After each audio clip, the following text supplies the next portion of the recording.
दोस्तों, आज जो खबर मैं आपके लिए लेकर आया हूं, उसे सुनने के बाद हर सच्चे भारतीय का सीना गर्व से चौड़ा हो जाएगा और भारत के दुश्मनों के माथे पर पसीने की बूंदें साफ दिखाई देंगी। आज हम जिस मुद्दे पर बात करने जा रहे हैं, वह कोई मामूली खबर नहीं है।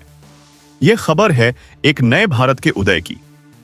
यह खबर है उस भारत की जो अब चुप नहीं बैठता, जो अब किसी के आगे झुकता नहीं है, बल्कि अपनी सुरक्षा और अपने सम्मान के लिए दुश्मनों को उनके घर में घुसकर जवाब देना जानता है। दोस्तों, क्या आपको पता है कि हमारे पड़ोसी देश बांग्लादेश में पिछले कुछ हफ्तों से क्या चल रहा है? हम सब ने देखा है। हमने वह दर्दनाक मंजर देखा है जब वहां हमारे हिंदू भाइयों और बहनों को निशाना बनाया गया, उनके घरों को जलाया गया। लेकिन दोस्तों, अब जो खबरें निकलकर सामने आ रही हैं, वो यह बता रही हैं कि भारत सरकार ने अब नरमी और बातचीत, संगीत का रास्ता छोड़ दिया है और एक ऐसा रौद्र रूप धारण कर लिया है जिसे देखकर संगीत, पूरी दुनिया, जी हां, पूरी दुनिया हैरान और परेशान है। दोस्तों, इससे पहले कि हम इस पूरे घटनाक्रम की गहराई में उतरें और आपको उस रहस्यमयी संगीत धमाके के बारे में बताएं जिसने बांग्लादेश की सरकार की नींद हराम कर दी है, मेरी आपसे एक छोटी सी लेकिन बहुत ही जरूरी विनती है।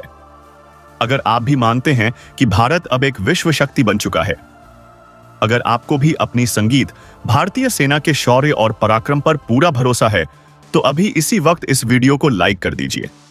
संगीत चैनल को अगर आपने अभी तक सब्सक्राइब नहीं किया है, तो वह लाल वाला बटन दबाइएगा और कमेंट बॉक्स में जय हिंद या भारत माता की जय जरूर लिखिए। आपका एक एक कमेंट हमारे जवानों का हौसला बढ़ाता है। सोचिए जरा उस मंजर के बारे में। एक तरफ विशाल और गहरा समंदर है, जहां भारत का महाकाय विमान वाहक पोत आईएएस विक्रांत पूरी शान से एक चट्टान की तरह तैनात है। दूसरी तरफ आसमान में राफेल जैसे घातक लड़ाकू विमानों की गर्जना गूंज रही है, जिनकी आवाज से ही दुश्मनों का दिल दहल जाता है। और जमीन पर हमारी सीमाओं पर भारतीय सेना के टैंकों की लंबी कतारें खड़ी हैं, जो किसी भी वक्त कूच करने के लिए तैयार हैं। यह कोई किसी फिल्म का सीन नहीं है दोस्तों, और ना ही यह कोई सपना है। यह आज की हकीकत है। यह आज के भारत और बांग्लादेश सीमा की सच्ची तस्वीर है। खबरों के मुताबिक बांग्लादेश में जिस तरह से हालात बिगड़े और वहां की नई सरकार ने भारत विरोधी तेवर दिखाए, उसके जवाब में भारत ने जो कदम उठाए हैं, उसने पड़ोसी देश की सरकार की जड़ों को हिलाकर रख दिया है। सबसे बड़ी और सबसे चौंकाने वाली खबर जो इस वक्त निकलकर आ रही है, वह यह है कि बांग्लादेश के एक बहुत ही महत्वपूर्ण बंदरगाह पर, जो उनकी अर्थव्यवस्था की रीढ़ माना जाता है, वहां एक जोरदार और रहस्यमयी धमाका हुआ है। जी हां दोस्तों, आपने बिल्कुल सही सुना। एक ऐसा धमाका, संगीत, जिससे वहां का पूरा पोर्ट हवाई हिल गया। स्थानीय लोग बता रहे हैं कि उन्होंने आसमान में धुएं के काले और विशाल गुब्बार देखे।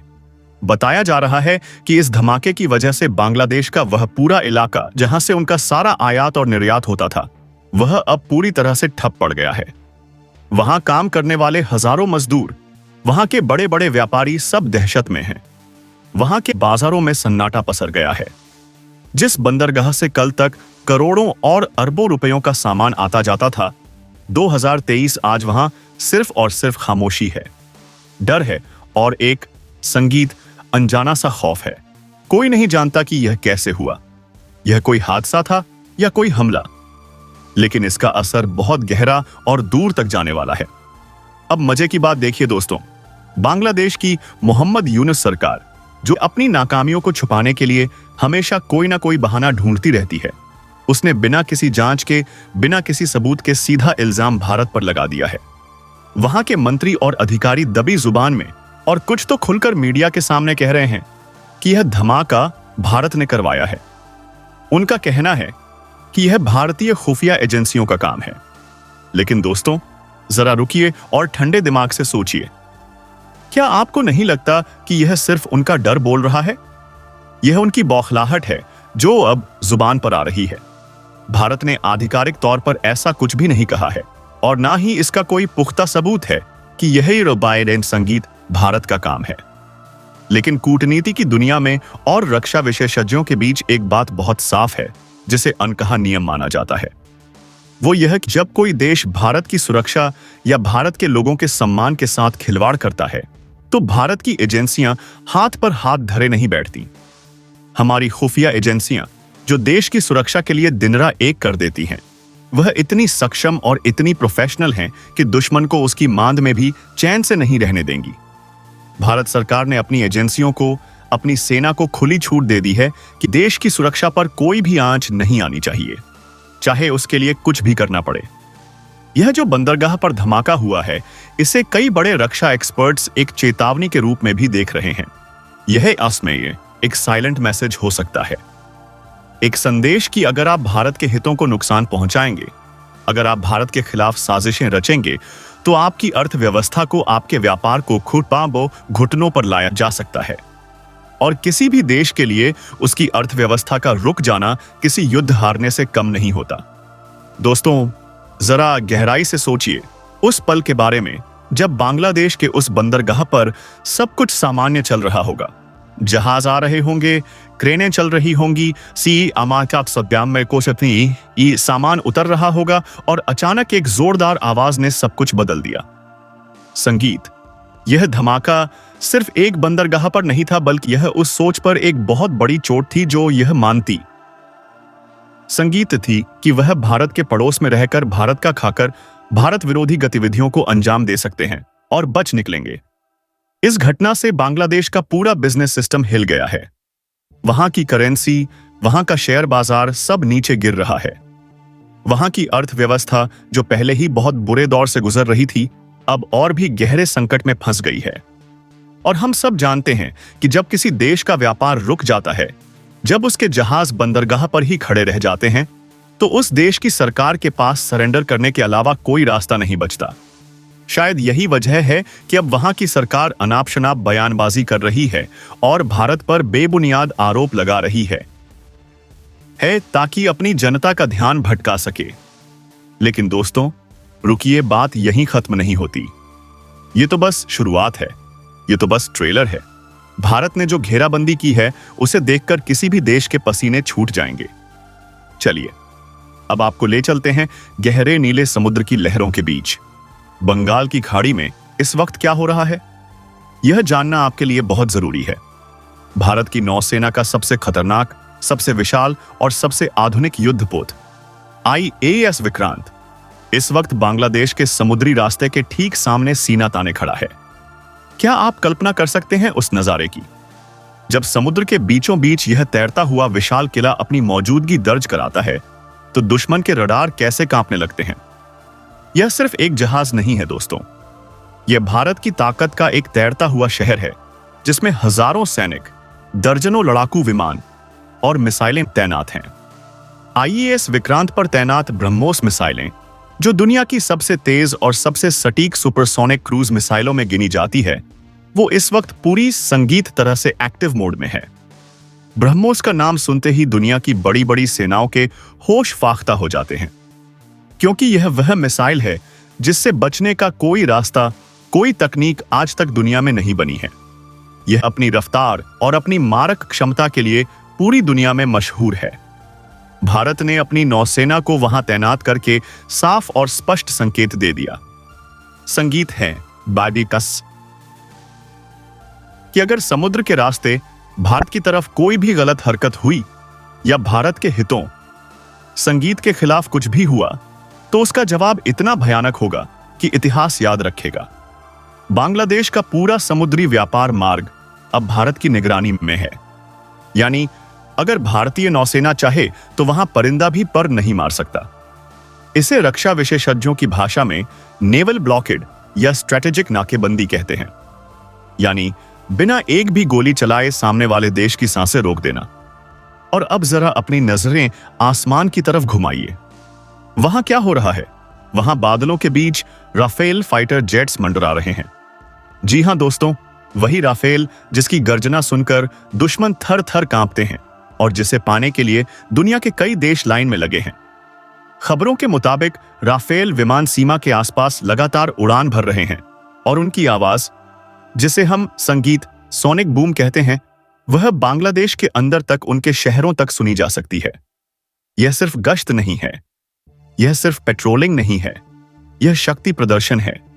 यह बताने का तरीका है कि भारत की वायुसेना किसी भी स्थिति से निपटने के लिए 24 घंटे सातों दिन तैयार है। राफेल के आधुनिक रडार, उसकी मैटियोर मिसाइलें और उसकी इलेक्ट्रॉनिक वॉरफेयर क्षमताएं ऐसी हैं कि वह पलक झपकते ही 100 किलोमीटर की दूरी तक पहुंच सकती हैं। दूर से ही किसी भी टारगेट को तबाह कर सकती हैं।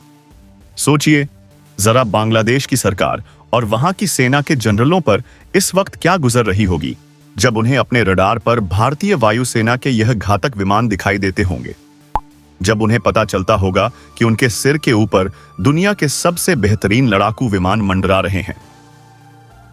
संगीत, यह एक बहुत बड़ा मनोवैज्ञानिक दबाव है जिसे साइकोलॉजिकल वॉरफेयर कहते हैं। यह बिना युद्ध लड़े ही दुश्मन को आधा हरा देता है। जब आपके घर के ऊपर से पड़ोसी का फाइटर जेट गुजरे तो आपको अपनी औकात और अपनी हैसियत समझ आ जाती है। और यही भारत कर रहा है। बिना किसी युद्ध की घोषणा किए भारत ने यह बता दिया है कि इस क्षेत्र का असली बॉस कौन है। लेकिन दोस्तों, असली खेल तो जमीन पर हो रहा है, हमारी और आपकी नजरों से दूर। भारत के उस इलाके को जिसे हम चिकन नेक या सिलीगुड़ी कॉरिडोर कहते हैं, वहां पर सुरक्षा इतनी कड़ी कर दी गई है कि वहां से हवा का गुजरना भी मुश्किल है। क्या आपको पता है कि यह चिकन नेक भारत के लिए कितना जरूरी है?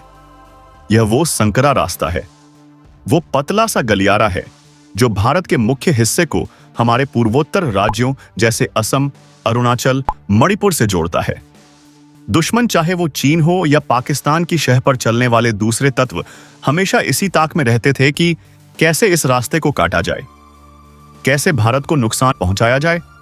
बांग्लादेश और चीन की नजर हमेशा इस इलाके पर रही है, लेकिन अब भारत ने अपनी रणनीति पूरी तरह बदल दी है। अब हम रक्षात्मक नहीं बल्कि आक्रामक हो गए हैं। हमारे सूत्रों के मुताबिक और जो सैटेलाइट इमेजेस सामने आ रही हैं, उनके अनुसार भारत ने चिकन नेक के आसपास और बांग्लादेश से लगती सीमा पर भारी तादाद में मिलिट्री टैंक तैनात कर दिए। T-90 भीष्म जैसे शक्तिशाली टैंक जो किसी भी बाधा को कुचलने की ताकत रखते हैं, अब वहां मोर्चा संभाले हुए हैं। T-90 टैंकों की खासियत यह है कि यह रात के अंधेरे में भी दुश्मन को देख सकते हैं और चलते हुए भी सटीक निशाना लगा सकते हैं। इसके साथ ही हजारों की संख्या में भारतीय सेना के जवान, हमारी स्पेशल फोर्सेस के कमांडो वहां तैनात हैं। यह तैनाती सामान्य नहीं है। जिस तरह से आकाश एयर डिफेंस सिस्टम को वहां एक्टिव किया गया है, जिस तरह से बोफोर्स तोपों का मुंह सीमा की तरफ किया गया है, वह यह बताता है कि भारत अब किसी भी तरह का जोखिम नहीं लेना चाहता। यह तैयारी इस बात का सबूत है कि भारत ने अब ठान लिया है कि चाहे संगीत कुछ भी हो जाए, अपनी संप्रभुता और अपने लोगों की सुरक्षा से कोई समझौता नहीं किया जाएगा। दोस्तों, एक बार गौर कीजिए इस बात संगीत पर कि आखिर यह सब अचानक क्यों हो रहा है। भारत तो हमेशा से शांतिप्रिय देश रहा है, फिर यह आक्रामकता क्यों? इसकी जड़ क्या है? इसकी जड़ है वो नफरत और वो हिंसा जो पिछले कुछ महीनों में बांग्लादेश में अल्पसंख्यकों और खास तौर पर हिंदुओं के खिलाफ देखने को मिली। जब वहां इस मंदिरों को तोड़ा गया, जब वहां दुर्गा पूजा के पंडालों में आग लगाई गई, जब वहां लोगों के घरों को जलाया गया, तब शायद उन उपद्रवियों और वहां की कट्टरपंथी सरकार को लगा था कि भारत हमेशा की तरह चुप रहेगा। उन्हें लगा था कि भारत सिर्फ कड़ी निंदा करके रह जाएगा। कोई एक कागज का टुकड़ा, जिसे डॉजियर कहते हैं, वह सौंप देगा और बात खत्म हो जाएगी। लेकिन वह यह भूल गए कि यह 1962 का भारत नहीं है, यह 2025 का 21वीं सदी का भारत है। यह वो भारत है जो अपने नागरिकों के दर्द को महसूस करता है, चाहे वह सीमा के उस पार ही क्यों ना हो। भारत सरकार ने पहले ही स्पष्ट कर दिया था कि ऐसी घटनाएं बर्दाश्त नहीं की जाएंगी, और जब कूटनीति की बातों का प्यार से समझाने का असर नहीं हुआ, तो अब भारत की हार्ड पावर यानी सैन्य शक्ति अपना असर दिखा रही है। आप देख रहे हैं कि कैसे भारत ने एक साथ जल, थल और वायु तीनों मोर्चों पर दबाव बना दिया है। इसे ही कहते हैं घेरने की रणनीति। इसे मिलिट्री भाषा में प्रेशर टैक्टिक्स, संगीत या कोर्सिव डिप्लोमेसी कहा जाता है। समुद्र में नेवी का पहरा, हवा में एयरफोर्स की दहाड़ और जमीन पर आर्मी के टैंकों की धमक। बांग्लादेश अब 3 तरफ से घिर चुका है। वहां के बंदरगाह पर हुए रहस्यमयी धमाके ने उनकी आर्थिक कमर तोड़ दी है और सीमा पर खड़ी भारतीय सेना ने उनके हौसले पस्त कर दिए हैं। मोहम्मद यूनुस की सरकार, जो कल तक भारत को आंखें दिखा रही थी, संगीत, जो भारत के खिलाफ बड़े बड़े बयान दे रही थी, आज वह दुनिया के सामने रोना रो रही है कि भारत उन पर दबाव बना रहा है। लेकिन दोस्तों, क्या इसे दबाव कहते हैं? नहीं, इसे कहते हैं शक्ति का संतुलन। इसे कहते हैं वही अपनी सीमाओं की रक्षा करना। अगर कोई आपके घर पर पत्थर फेंकेगा, अगर कोई आपके परिवार को नुकसान पहुंचाएगा, तो क्या आप चुपचाप बैठे रहेंगे? बिल्कुल नहीं। भारत भी वही कर रहा है। भारत ने सिर्फ अपनी सुरक्षा बढ़ाई है और उसी से दुश्मन देश में हड़कंप मच गया है। आपको यह जानकर हैरानी होगी कि भारत की इस कार्यवाही का असर सिर्फ बांग्लादेश तक सीमित है। नहीं है, बल्कि पूरी दुनिया इस वक्त भारत की तरफ देख रही है। अमेरिका, रूस, यूरोप और खास तौर पर चीन सब इस घटनाक्रम पर बारीक नजर रखे हुए हैं। दुनिया के बड़े बड़े देश भी हैरान हैं कि भारत ने इतनी जल्दी और इतनी बड़ी तैयारी कैसे कर ली। यह भारत की नई क्षमता है। हमारे पास अब ऐसे संसाधन हैं, ऐसी स्वदेशी तकनीक है और सबसे बड़ी बात, ऐसा संगीत, मजबूत और निडर नेतृत्व है जो कड़े फैसले लेने से नहीं डरता। जब आईएएस विक्रांत समुद्र में चलता है तो वह सिर्फ एक जहाज नहीं होता, वह भारत की इंजीनियरिंग और भारत की आत्मनिर्भरता का प्रतीक होता है। जब राफेल उड़ता है तो वह भारत के आत्मविश्वास की उड़ान होती है। अब वापस आते हैं उस बंदरगाह वाले मुद्दे पर, क्योंकि यह बहुत दिलचस्प है। वहां के लोकल व्यापारियों का कहना है कि धमाके के बाद से सब कुछ रुक गया है। जहाजों की आवाजाही पूरी तरह बंद है। बाहर से आने वाला तेल, मशीनें, खाने पीने का सामान सब वहीं अटक गया है और वहां से बाहर जाने वाला कपड़ा और जूट का सामान गोदामों में सड़ रहा है। लाखों करोड़ों का नुकसान हर दिन हो रहा है। और सबसे बड़ी बात यह है कि इस धमाके की गुत्थी सुलझ ही नहीं रही है। कोई कह रहा है यह अंदरूनी गड़बड़ी है, कोई कह रहा है गैस लीक है, कोई कह रहा है शॉर्ट सर्किट है। लेकिन सरकार और वहां का मीडिया लगातार उंगली भारत की तरफ उठा रहा है। लेकिन जरा सोचिए, क्या भारत को वहां जाकर धमाका करने की जरूरत है? भारत तो अपनी सीमा पर खड़े होकर ही इतना दबाव बना सकता है कि वहां की व्यवस्था चरमरा जाए। यह जो डर उनके मन में बैठा है, यही भारत की असली जीत है। यह डर ही उन्हें भविष्य में कोई भी गलत काम करने से रोकेगा। हमारी खुफिया एजेंसियों के बारे में कहा जाता है कि वह खामोशी से अपना काम करती हैं। उनका काम अखबारों में छपने के लिए नहीं होता, उनका काम टीवी पर इंटरव्यू देने का नहीं होता, उनका काम देश को सुरक्षित रखने के लिए होता है, चाहे उसके लिए पर्दे के पीछे कुछ भी करना पड़े। अगर बांग्लादेश की सरकार यह मान रही है कि यह भारतीय एजेंसियों का काम है, तो इसका मतलब है कि वह भारत की क्षमताओं से कितना खौफजदा है। यह खौफ होना भी चाहिए। उन ताकतों के मन में खौफ होना जरूरी है जो भारत को कमजोर समझने की भूल करती हैं।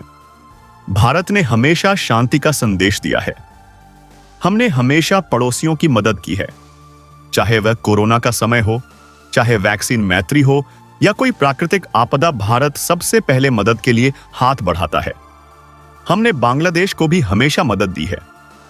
लेकिन जब उस दोस्ती का सिला नफरत और हिंसा से दिया जाता है, तो भारत को अपना दूसरा रूप, अपना रौद्र रूप दिखाना पड़ता है। सिलीगुड़ी कॉरिडोर यानी हमारा चिकन नेक सामरिक दृष्टि से बहुत संवेदनशील इलाका है। चीन की नजर भी हमेशा इस इलाके पर रहती है और वह बांग्लादेश के रास्ते यहां गड़बड़ी फैलाने की फिराक में रहता है। ऐसे में बांग्लादेश की तरफ से कोई भी अस्थिरता भारत के लिए बड़ा खतरा बन सकती है। इसलिए भारत ने वहां जो किलेबंदी की है, वह बहुत रणनीतिक है और बहुत सोच समझकर की गई है। वहां तैनात आकाश मिसाइल सिस्टम किसी भी हवाई हमले को, चाहे वह ड्रोन हो या मिसाइल, उसे हवा में ही नष्ट करने के लिए सक्षम है। वहां के रडार सिस्टम 24 घंटे 7 दिन निगरानी कर रहे हैं। अगर एक परिंदा भी सीमा पार से गलत इरादे से आने की कोशिश करेगा, तो उसे वहीं ढेर कर दिया जाएगा। यह चौकसी, यह सतर्कता ही हमें चैन की नींद सोने देती है। हमारे जवान वहां कड़क कड़ाती ठंड में, माइनस तापमान में, मुश्किल हालातों में, जंगलों और पहाड़ों में सीना ताने खड़े हैं ताकि हम और आप अपने घरों में सुरक्षित रह सकें। दोस्तों, यह पूरा घटनाक्रम एक बहुत बड़ा संदेश है। यह संदेश उन सभी भारत विरोधी तत्वों के लिए है जो देश के अंदर और देश के बाहर बैठकर भारत के खिलाफ साजिशें रचते हैं। अब भारत वो पुराना देश नहीं रहा जो सिर्फ संयुक्त राष्ट्र में जाकर शिकायत दर्ज कराता था। अब भारत ऑन द स्पॉट फैसला करता है। जिस तरह से बांग्लादेश के बॉर्डर पर हलचल तेज हुई है, उससे वहां के सीमावर्ती इलाकों में रहने वाले लोग भी डरे हुए हैं।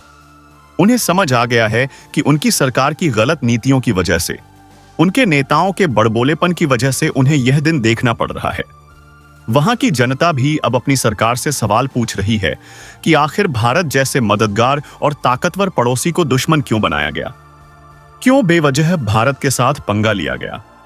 समुद्र में तैनात आईएएस विक्रांत की बात करें तो यह भारत का अपना बनाया हुआ विमान वाहक पोत है। इसे कोचीन शिपयार्ड में बनाया गया है। यह आत्मनिर्भर भारत की सबसे बड़ी पहचान है। जब यह चलता है तो इसके साथ पूरी एक फ्लट चलती है। इसमें डिस्ट्रॉयर्स होते हैं, फ्रिगेट्स होते हैं, सबमरीन यानी पनडुब्बियां होती हैं, यानी पूरा का पूरा एक चलता फिरता सैन्य अड्डा। इसके ऊपर से जब फाइटर जेट्स टेक ऑफ करते हैं तो वह नजारा दुश्मन के दिल की धड़कन रोकने के लिए काफी होता है। और मजे की बात यह है कि बांग्लादेश के पास ऐसी कोई नौसेना नहीं है। ऐसे कोई जहाज नहीं है जो भारत की इस विशाल ताकत का मुकाबला कर सके। इसलिए वह अब अंतर्राष्ट्रीय मंचों पर जाकर रोना रो रहे हैं, संगीत, मानवाधिकार की दुहाई दे रहे हैं। लेकिन दुनिया भी अब सच्चाई जानती है। दुनिया जानती है कि भारत कभी पहले हमला नहीं करता। हमारी नीति रही है नो फर्स्ट यूज, लेकिन अगर उसे छेड़ा जाए तो वह छोड़ता भी नहीं है। अब जरा इस पहलू पर भी गौर कीजिए कि वहां के मदरसों और कट्टरपंथी संगठनों का क्या हाल है। जो लोग वहां हिंदुओं के खिलाफ जहर उगल रहे थे, जो लोग जुलूस निकालकर भारत के खिलाफ नारे लगा रहे थे, अब वह भी खामोश हैं। उन्हें समझ आ गया है कि अगर भारत ने अपनी असली ताकत दिखा दी, अगर भारतीय सेना ने एक कदम भी आगे बढ़ा दिया तो उनके लिए छुपने की जगह नहीं बचेगी। भारत के राफेल विमानों की गड़गड़ाहट ने उन्हें यह एहसास दिला दिया है कि उनकी नफरत की दुकान अब ज्यादा दिन नहीं चलने वाली। भारत सरकार की यह सख्ती वहां के अल्पसंख्यकों के लिए एक उम्मीद की किरण बनकर आई है। उन्हें लग रहा है कि कोई तो है जो उनके लिए खड़ा है, कोई तो है जो उनकी आवाज सुन रहा है।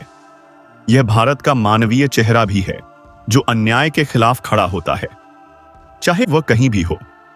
दोस्तों, हमें यह समझना होगा कि अंतर्राष्ट्रीय राजनीति में जियोपॉलिटिक्स में शक्ति ही सबसे बड़ी भाषा होती है।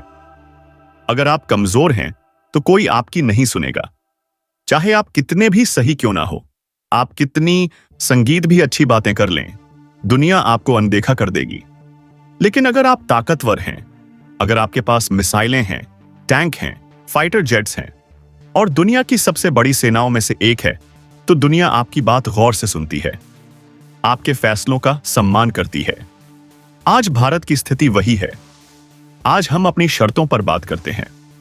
बांग्लादेश को अब यह तय करना होगा कि उसे भारत के साथ संगीत दोस्ती चाहिए या साथ हाई दुश्मनी, क्योंकि भारत ने अपना रुख साफ कर दिया है। अगर वह अपनी जमीन का इस्तेमाल भारत विरोधी गतिविधियों के लिए होने देंगे, अगर वह वहां के हिंदुओं की सुरक्षा नहीं कर पाएंगे, तो उन्हें इसके गंभीर परिणाम भुगतने के लिए तैयार रहना होगा। बंदरगाह पर हुआ धमाका तो बस एक शुरुआत हो सकती है, एक छोटा सा झटका हो सकता है, यह बताने के लिए कि पिक्चर अभी बाकी है। अगर अब भी वह नहीं सुधरे तो आगे क्या हो सकता है, इसकी कल्पना भी उन्हें डरा रही है। भारत के पास आर्थिक प्रतिबंध लगाने की भी ताकत है, सीमाओं को पूरी तरह सील करके उनका व्यापार रोकने की ताकत है, और सैन्य कार्यवाही की ताकत तो है ही। भारत चाहे तो ब्रह्मपुत्र और तीस्ता जैसी नदियों के पानी को लेकर भी कड़े फैसले ले सकता है, जिससे उनकी कृषि व्यवस्था भी प्रभावित हो सकती है। यानी भारत के पास विकल्पों की कमी नहीं है, जबकि बांग्लादेश के पास बचने के रास्ते बहुत कम हैं। अंत में दोस्तों, यह बात साफ है कि आने वाले दिन बहुत महत्वपूर्ण होने वाले हैं। सीमा पर तनाव बरकरार है, हमारी सेनाएं हाई अलर्ट पर हैं। हर पल निगरानी रखी जा रही है। भारत सरकार पल पल की खबर ले रही है। प्रधानमंत्री कार्यालय खुद इस पूरे मामले पर नजर बनाए हुए हैं। हम सभी को, देश के हर नागरिक को अपनी सेना पर और अपनी सरकार पर पूरा भरोसा रखना चाहिए। वे जो भी कदम उठा रहे हैं वह देश हित में है, हमारी सुरक्षा के लिए है। यह समय एकजुट होने का है। यह समय अपनी सेना के साथ कंधे से कंधा मिलाकर खड़े होने का है और दुनिया को यह दिखाने का है कि 140 करोड़ भारतीय एक साथ खड़े हैं। जब देश की बात आती है तो हम सब एक हैं। दोस्तों, आज की इस विस्तृत रिपोर्ट में हमने आपको बताया कि कैसे भारत ने बांग्लादेश की नापाक हरकतों का करारा जवाब देने की ठानी है, कैसे जल, थल और नभ में भारत की घेराबंदी मजबूत हो चुकी है और कैसे एक रहस्यमयी धमाके ने दुश्मन के हौसले पस्त कर दिए हैं। हमने देखा कि कैसे सिलीगुड़ी कॉरिडोर को अभेद्य किला बना दिया गया है और कैसे बंगाल की खाड़ी में भारतीय नौसेना का राज चल रहा है। हमें उम्मीद है कि आपको आज का यह वीडियो, अगर आपके दिल में अपने देश के लिए जरा सा भी प्यार है तो इस वीडियो को लाइक किए बिना मत जाइएगा। इसे अपने दोस्तों, परिवार और सभी व्हाट्सएप ग्रुप्स में, फेसबुक पर शेयर करें ताकि सबको असली सच पता चल सके और देश के हर कोने में यह आवाज गूंजे। और अगर आप चाहते हैं कि हम ऐसे ही देश से जुड़ी और भी खबरें, रक्षा जगत के और भी गहरे विश्लेषण आपके लिए लाते रहें, तो चैनल को सब्सक्राइब जरूर करें और बेल आइकन दबाएं ताकि कोई भी वीडियो आपसे मिस ना हो। कमेंट बॉक्स में वंदे मातरम, जय हिंद या भारतीय सेना जिंदाबाद